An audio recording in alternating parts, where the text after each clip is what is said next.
Mesdames, Messieurs, bonjour. Merci de nous rejoindre à la une de ce lundi 19 janvier. Le taux d'inflation enregistré en Algérie à la fin de novembre 2025 en nette baisse par rapport à octobre de la même année. Selon le dernier rapport de l'Office national des statistiques, ce recul se traduit notamment par la baisse des prix de certains produits de large consommation, à l'exemple des produits agricoles frais. Au Maroc, le Makhzen fait face à une crise sociale persistante, chômage, hausse du coût de la vie et marginalisation alimentent un malaise grandissant au sein de la population.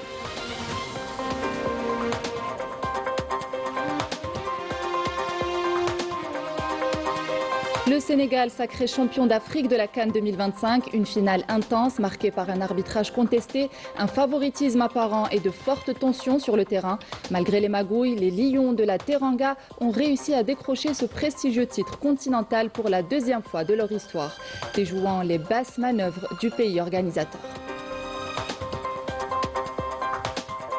Nous irons à Bni Abbès où une dynamique environnementale accompagne l'un des plus grands chantiers du pays. Une opération de reboisement est menée le long du tracé de la ligne ferroviaire Béchar-Tindouf-Garage-Billet. Les détails à la fin de ce journal. Bienvenue à tous. 1,5%, c'est le taux d'inflation enregistré en Algérie à la fin novembre 2025, en nette baisse par rapport à octobre de la même année. Selon le dernier rapport de l'Office national des statistiques, ce recul se traduit notamment par la baisse des prix de certains produits de large consommation, à l'exemple des produits agricoles frais. Les détails avec Badia Amarni. Des indicateurs positifs sont enregistrés par l'économie nationale. Le taux d'inflation a reculé. Il est passé de 1,7% en octobre 2025 à 1,5% en novembre de la même année. Selon les experts, ce recul est un indicateur économique positif qui se traduit par une baisse des prix, notamment des produits de large consommation, à l'exemple des fruits et légumes. La baisse de l'inflation et des prix en Algérie est une preuve de réussite des politiques publiques pour maîtriser l'inflation, au vu des budgets importants alloués au volet social. Ajoutez à cela la politique de soutien à l'agriculture, ce qui a contribué à réduire les prix des fruits et légumes en Algérie, sans pour autant toucher la liquidité, ce qui prouve que l'Algérie maîtrise les prix et l'inflation, sans impacter la dynamique de l'économie nationale.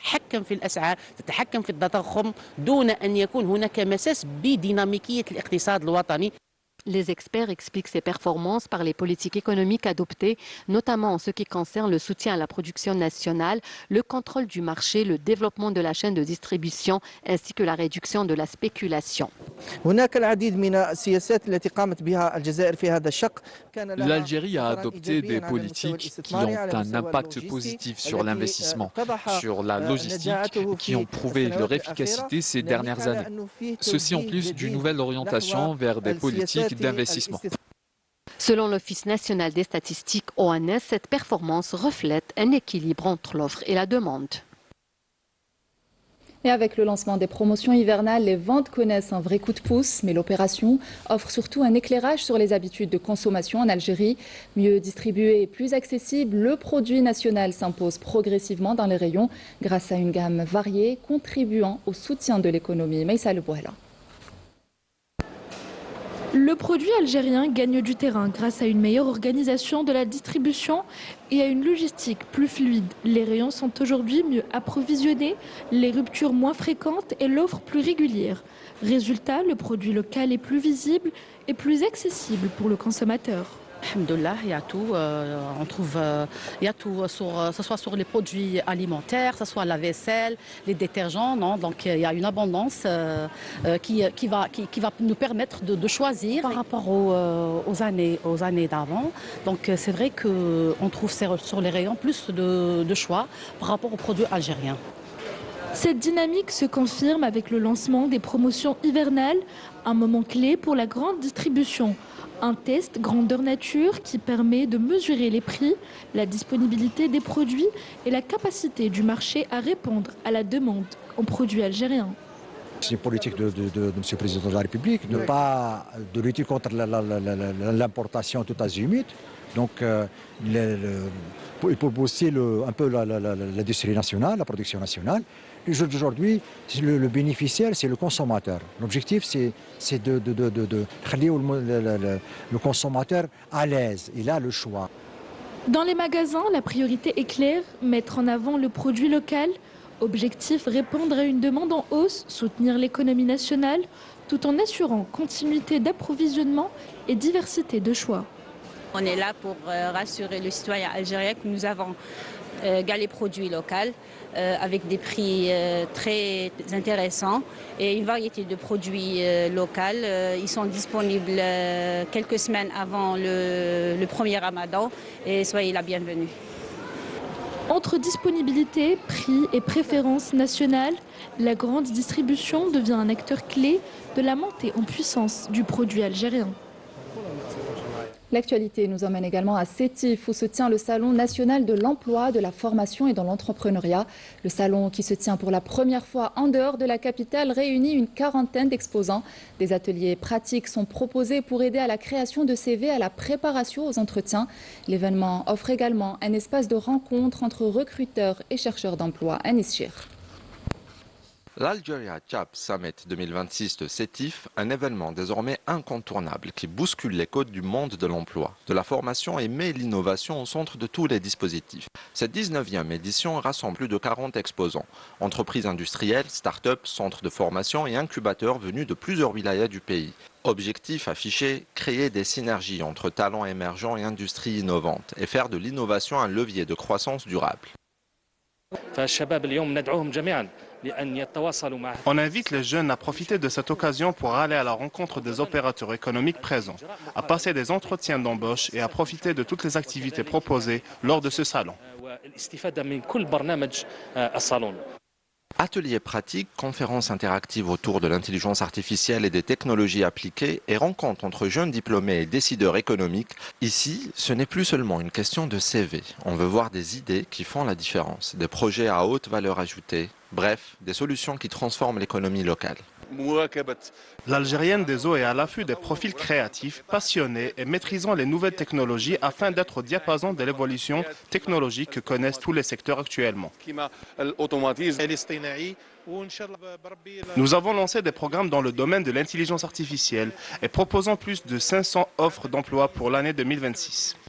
Pour les start-upers présents, c'est aussi une occasion en or. Pitch, échange avec des industriels, recrutement de talents et peut-être même les premiers financements. C'est aussi une vitrine pour les jeunes qui veulent passer du statut de chercheur à celui de créateur d'emploi grâce à l'innovation.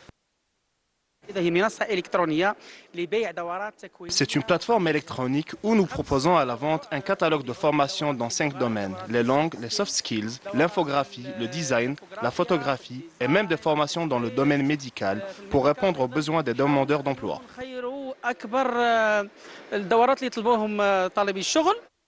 Le salon n'est plus seulement un rendez-vous professionnel. C'est une plateforme d'accélération d'idées, un tremplin pour les talents de demain et un signal fort que le futur de l'emploi en Algérie passe aujourd'hui inévitablement par l'entrepreneuriat technologique.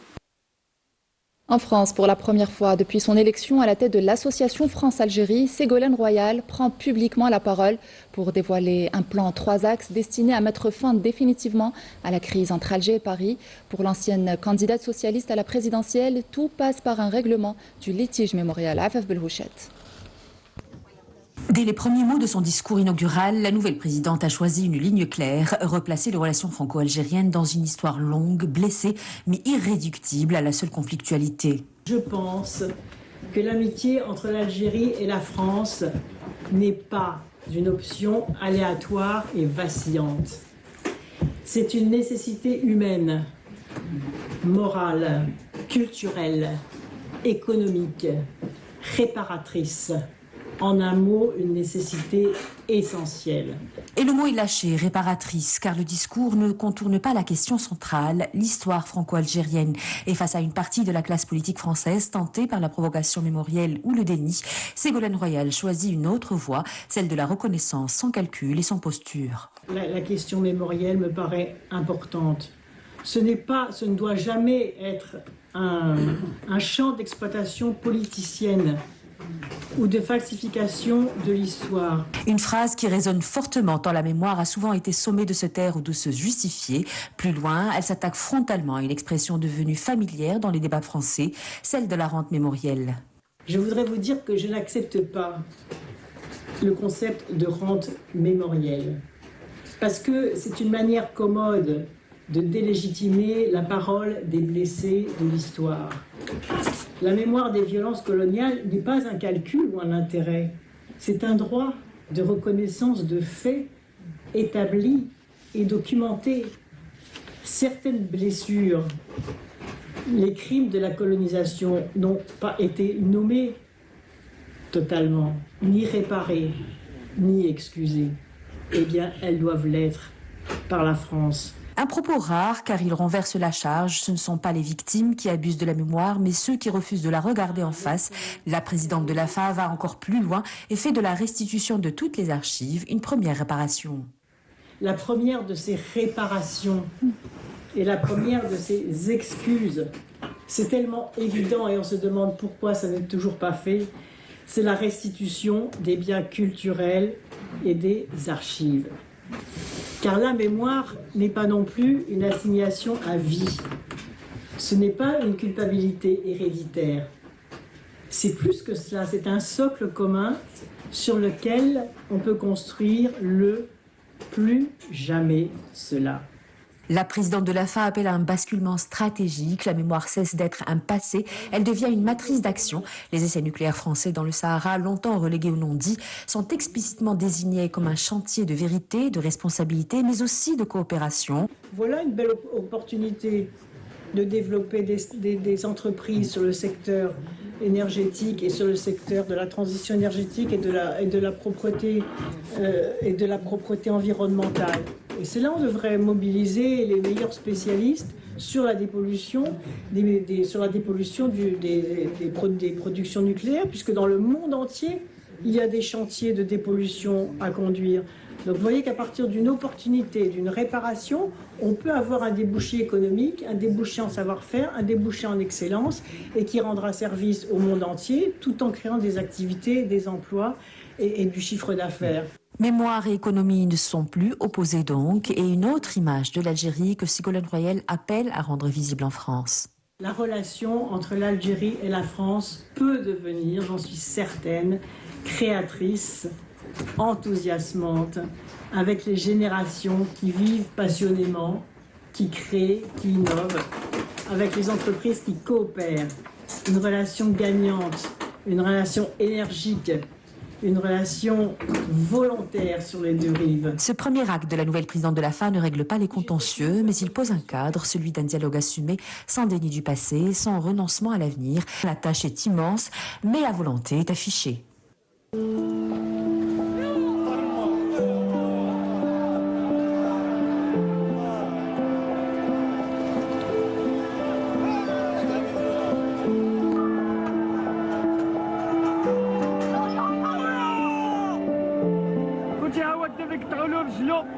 ها هو خوتي الدبي قطعوا رجلو ها عطاو عليه شوفوا رجلو فين راه طايله خوتي اللهم هذا منكر اللهم هذا منكر اللهم هذا منكر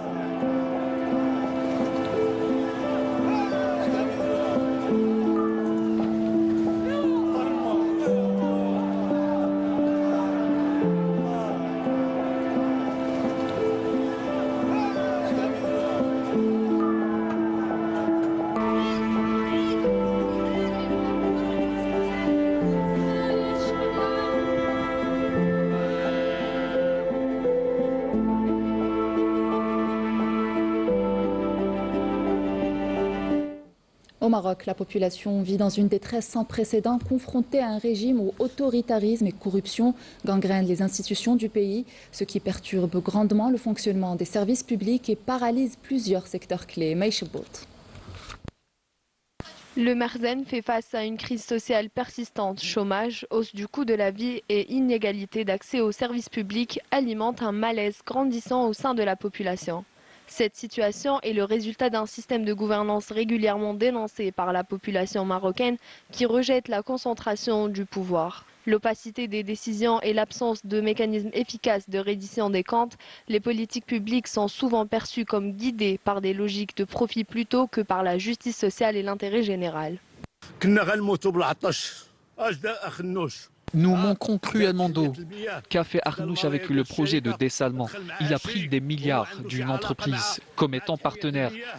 Quel lien a-t-il avec le dessalement de l'eau de mer? Quelle expérience a-t-il dans ce domaine? La mainmise de certains groupes sur les richesses et l'impunité alimentent un sentiment d'exclusion chez de nombreux citoyens, réduit à un simple chiffre dans une équation économique qui ignore leurs droits fondamentaux.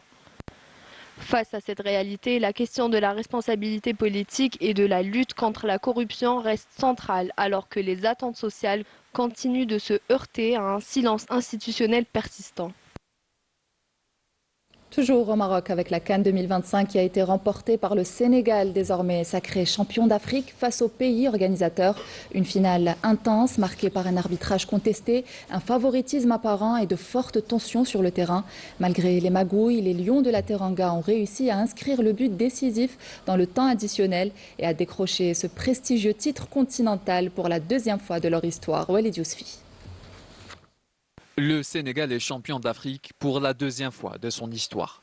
Un sacre mérité après sa victoire en finale contre le pays organisateur, le Maroc. Durement acquis après des décisions arbitraires et une atmosphère jugée hostile par la délégation sénégalaise. Dès la veille de la finale, les Lions de la Teranga ont dénoncé les conditions de leur prise en charge. Des vidéos largement relayées sur les réseaux sociaux ont montré des conditions d'hébergement difficiles et des problèmes logistiques affectant aussi bien les joueurs que les supporters sénégalais. Tout au long du match, les décisions de l'arbitre étaient à l'image de cette CAN 2025 organisée par le Marzane, largement en faveur de l'équipe marocaine. Le Sénégal a ouvert le score pendant la deuxième mi-temps, mais le but a été refusé par l'arbitre. Quelques minutes plus tard, un pénalty contesté par le camp sénégalais. En signe de protestation, les joueurs du Sénégal ont brièvement quitté la pelouse avant de reprendre le jeu. Le pénalty a finalement été manqué par Brahim Diaz sur une panenka, marquant ainsi un tournant dans la rencontre. Le Sénégal a inscrit le but décisif pendant les prolongations et a résisté jusqu'au coup de sifflet final et devient ainsi champion d'Afrique au terme d'une CAN marquée par de nombreuses critiques, notamment sur l'arbitrage et l'organisation. Le Sénégal inscrit ainsi son nom au palmarès de la CAN 2025, rappelant que quelles que soient les circonstances, les trophées se remportent avant tout sur la pelouse. Dans la bande de Gaza, les massacres se poursuivent malgré l'entrée en vigueur de la deuxième phase du plan de paix. La première phase du prétendu cessez-le-feu n'a jamais été respectée. Pas un jour ne passe sans qu'il y ait de nouvelles victimes. Les corps de 14 martyrs ainsi que 18 blessés ont été transférés vers les hôpitaux de Gaza au cours des dernières 48 heures, tandis que les corps de nombreuses victimes se trouvent encore sous les décombres. Revenons chez nous, direction Bni Abbas, où une dynamique environnementale accompagne l'un des plus grands chantiers du pays. En marge du projet de la ligne ferroviaire Béchar-Tindouf-Garaj-Bilet, le ministère de la Jeunesse, en partenariat avec plusieurs institutions et acteurs de la société civile, mène une opération de reboisement le long du tracé ferroviaire. Sami Dakhli. À Tabalbala, l'heure est à l'action verte. De nombreux volontaires se sont rassemblés pour le lancement de la campagne de plantation d'arbres le long de la voie ferrée, une initiative qui s'inscrit dans le cadre du programme national de reboisement visant à accompagner les projets stratégiques de l'État et à renforcer la dimension environnementale dans la mise en œuvre des grands projets d'infrastructure, notamment le projet de la ligne ferroviaire liée à l'exploitation de la mine de Garaj-Bilet d'importance économique et stratégique. Le tout en impliquant la jeunesse et les citoyens dans les actions liées à l'amélioration de leur cadre de vie. C'est une action précieuse et porteuse de sens. Nous aspirons à ce que ce genre d'initiative se multiplie afin que notre Algérie demeure toujours verte. À vrai dire, dans toute la wilaya de Bni Abbas et plus particulièrement dans la commune de Tabalbala, chaque opération que nous avons organisée a connu une forte mobilisation de l'ensemble des citoyens, notamment les jeunes. Cette opération, qui a enregistré une forte participation d'associations de la société civile, vise à renforcer la participation des jeunes à la protection de l'environnement, à la lutte contre la désertification et à l'amélioration de l'environnement écologique des grands projets nationaux. Planter un arbre, c'est planter l'espoir et les rêves auxquels aspire la jeunesse. Nous espérons que l'Algérie restera toujours verte. Cette campagne se poursuivra tout au long de l'année à travers des actions de volontariat et de plantation d'arbres dans plusieurs régions, afin d'impliquer la jeunesse, renforcer son sentiment d'appartenance à cette chère patrie et à sa fierté face aux efforts déployés par l'État algérien. L'implication des jeunes dans cette action témoigne de leur prise de conscience sur leur rôle actif dans le soutien au processus de développement national durable et à la consécration de la culture de citoyenneté environnementale. Et c'est ainsi que nous arrivons à la fin de ce journal. Merci à vous de l'avoir suivi. Bel après-midi avec la suite de nos programmes. Au revoir.